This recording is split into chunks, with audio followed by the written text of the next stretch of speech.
Bonjour, dans cette vidéo, je vais vous montrer comment appliquer le théorème de Gauss pour déterminer le vecteur champ électrostatique.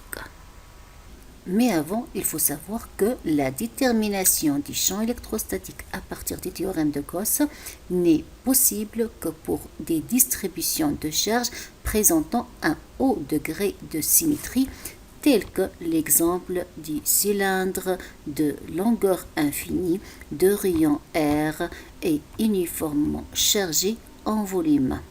Le théorème de Gauss s'écrit: le flux du champ électrostatique à travers une surface sigma fermée égale à la somme des charges électrostatiques intérieures à cette surface fermée sur epsilon 0. Et pour pouvoir appliquer ce théorème de Gauss, il faut toujours commencer par une étude de symétrie de la distribution en question. Cette étude de symétrie a été déjà faite dans des vidéos précédentes, où dans cette première vidéo, on a montré que le champ électrostatique créé par un cylindre infini uniformément chargé est toujours porté par U de R, et on a aussi montré dans cette vidéo que le champ électrostatique créé par un cylindre infini uniformément chargé ne peut dépendre que de la variable R, où R représente la distance du point M à l'axe des Z. Combinant ces deux résultats, on peut donc dire que le champ électrostatique il est porté par U de R et il ne dépend que de la variable R, soit alors le champ électrostatique égale E de R, U de R. Sachant la variable dont dépend E et la direction par laquelle est porté E, on peut maintenant faire un choix judicieux de la surface fermée de Gauss. Car un bon choix de la surface de Gauss nous permet d'appliquer facilement le théorème de Gauss, puis tirer le champ électrostatique E. Maintenant, puisque E est porté par U de R et ne dépend que de R, la surface de Gauss adéquate ne peut être qu'un cylindre de rayon R de hauteur H et d'axe confondu avec l'axe du cylindre chargé comme le montre cette figure. Passons maintenant à appliquer le théorème de Gauss. Et pour appliquer ce théorème, je vais commencer membre par membre. Commençons par le premier membre pour cette équation, c'est-à-dire celui-là. Alors, le flux de E à travers la surface fermée n'est autre que la somme des intégrales à travers toutes les parties du cylindre, c'est-à-dire le double intégral de E ds à travers la surface de base numéro 1, qui n'est autre que celle-là, dsB1 étant une surface élémentaire de la première surface de base du cylindre, SB2 étant la deuxième surface de base du cylindre de la surface de Gauss, dsB2 étant une surface élémentaire pour cette surface de base, et SL étant la surface latérale du cylindre, et DSL est une surface élémentaire de la surface latérale. Maintenant, je veux calculer chaque terme de cette somme tout seul et je vais commencer par le premier terme. Alors, commençons par le premier terme et sachant E qui dépend que de R d'après l'étude de symétrie et qui est porté par U de R, il va être donc remplacé par E de R, U de R. dsB1, comme le montre cette figure, il est porté par UZ. Cette expression nous conduit alors à un produit scalaire U de R scalaire U de Z, ces deux vecteurs étant deux vecteurs d'une même base orthonormée, donc leur produit scalaire vaut 0. Et on a alors le premier terme qui vaut 0. De la même manière, le calcul deuxième terme, je vais remplacer E par E de R et de R. dsB2 est porté par moins UZ, donc c'est moins DSB de UZ. Ceci nous conduit à un produit scalaire de la même manière ER scalaire IZ qui va donner aussi un 0. Ça reste alors uniquement dans cette somme le troisième terme. Passons maintenant au calcul troisième terme et de la même manière je vais remplacer E de M par E de R, U de R. Et DSL étant un vecteur surface élémentaire de la surface latérale du cylindre. On sait maintenant comment ça s'exprime. Il est en fait égal à dz fois R dφ. Donc DSL égale dz fois R dφ et il est porté par U de R. Ce calcul donc nous conduit à un produit scalaire U de R et de R qui vaut 1. D'autre part, E de R fois R constitue une constante pour cette intégrale. En effet, ds, c'est un élément de surface de la surface latérale. Et sur cette surface latérale, R reste constante. D'ailleurs, les variables d'intégration sont phi et z. Lorsque phi varie ou bien z varie, R reste constante. Donc, E de R fois R va quitter l'intégrale. Pour tenir compte de toute la surface latérale, il faut que phi varie de 0 à 2π et il faut que z varie de 0 à h. On trouve alors E de R fois 2π fois h. Ainsi, on termine alors le calcul du premier terme ou bien du premier membre du théorème de Gauss sous sa forme intégrale. On a alors le flux de EDS à travers notre surface fermée égale E de R fois 2π fois h fois R. Alors maintenant, vous comprenez d'après cet exemple pourquoi le choix de la surface de Gauss ou bien de ce cylindre est qualifié de judicieux. En effet, parce que cette surface qu'on a choisie est formée de deux surfaces de base où le calcul du flux vaut 0 puisque le vecteur surface élémentaire et E sont orthogonaux dans les deux cas. E est porté par U de R et DSB1 et DSB2 sont parallèles à UZ.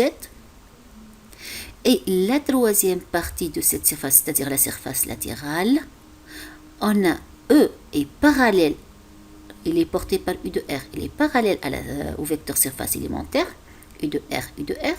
D'autre part, sur cette surface latérale, E, la valeur de E est constante et ainsi elle peut quitter l'intégrale et comme conséquence le calcul est immédiat. Passons maintenant au calcul du second membre du théorème de Gauss, c'est-à-dire la somme des charges intérieures à la surface de Gauss sur epsilon 0. Or, puisqu'on a une densité continue de charge, donc cette somme n'est autre qu'une intégrale de d de q. Et comme les charges, ou bien cette densité étant une densité volumique de charge, alors d de q s'écrit ρ fois d taux. Le problème ici, que ρ est défini par intervalle. En effet, ρ vaut une constante à l'intérieur dans le domaine du cylindre infini uniformément chargé et ρ est 0 ailleurs. Ceci nous oblige, dans le calcul de ce second membre, de distinguer deux cas. Premier cas pour R inférieur à grand R. Donc pour R inférieur à grand R, c'est-à-dire comme cette représentation, la somme des charges intérieures sur epsilon 0 ou bien le triple intégral ρ d taux, maintenant on sait comment écrire le volume élémentaire dans le cas du système de coordonnées cylindriques. Donc égal à quoi? Égal à ρ sur epsilon 0, triple intégral R' dz fois dφ. Pourquoi j'ai noté R' et note R pour distinguer au rayon du cylindre formant ou bien constituant la surface de Gauss. Ce R' varie entre 0 et R Z varie entre 0 et H et phi varie entre 0 et 2pi. Dans ce cas, on tient compte de tout le volume intérieur à cette surface fermée de Gauss. Bien. Donc, R'(dr), ça donne R' carré sur 2. Entre 0 et petit r, ça donne R carré sur 2. dz entre 0 et h, ça donne h. Et dφ entre 0 et 2π, ça donne 2π. Il vient immédiatement que la somme des charges intérieures, c'est-à-dire le second membre, à la surface de Gauss, c'est-à-dire à la surface de ce cylindre, intérieur à ce cylindre bleu, vaut ρ sur ε0 h fois π fois r carré. Combinons maintenant premier membre avec second membre du théorème de Gauss. On trouve alors que E de R fois 2π fois h fois r égale ρ sur ε0 h fois π fois r carré, puisque ce terme égale à celui-là.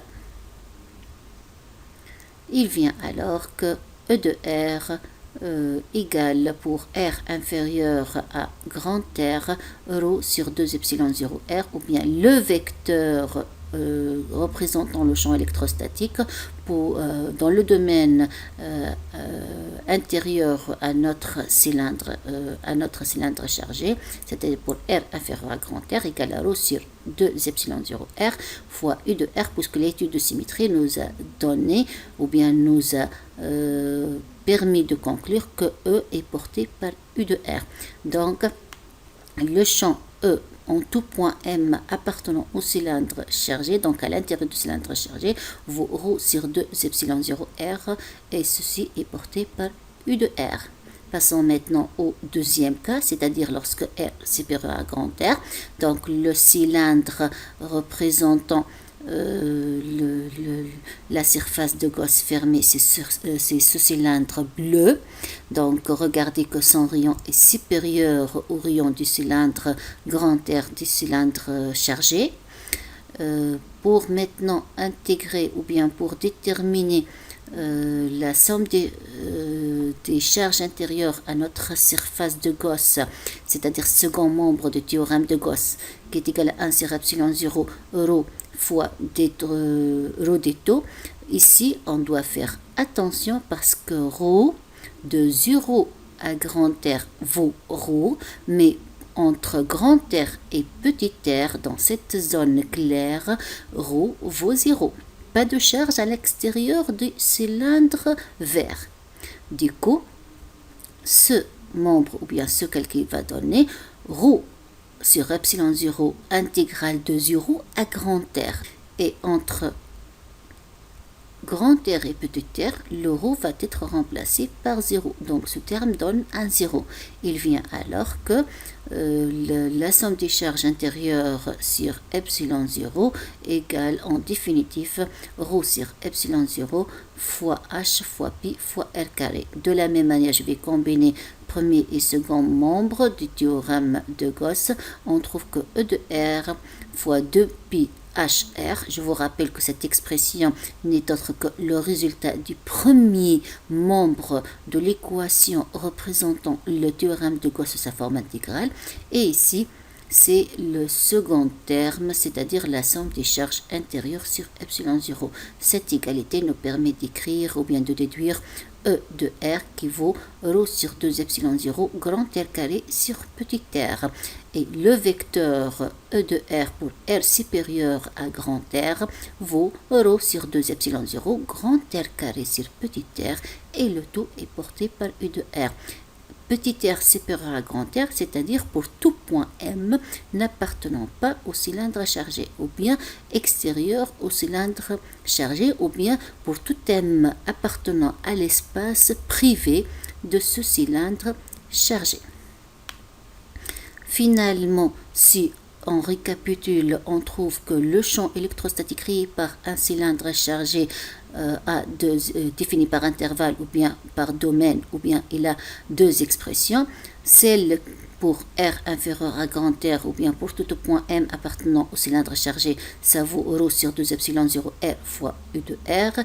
Et pour chaque point M extérieur au cylindre chargé, E de M a l'expression suivante, c'est ρ sur 2 epsilon 0 grand R carré sur petit r. Il est inversement proportionnel à petit r. Par contre ici, il est proportionnel à la variable R. Alors, j'espère que vous avez compris avec cet exemple particulier comment pouvoir appliquer le théorème de Gauss sous sa forme intégrale. Dans d'autres occasions, je vais appliquer aussi ce théorème de Gauss et choisir d'autres systèmes, par exemple le cas d'une sphère chargée. Et à la prochaine. Merci.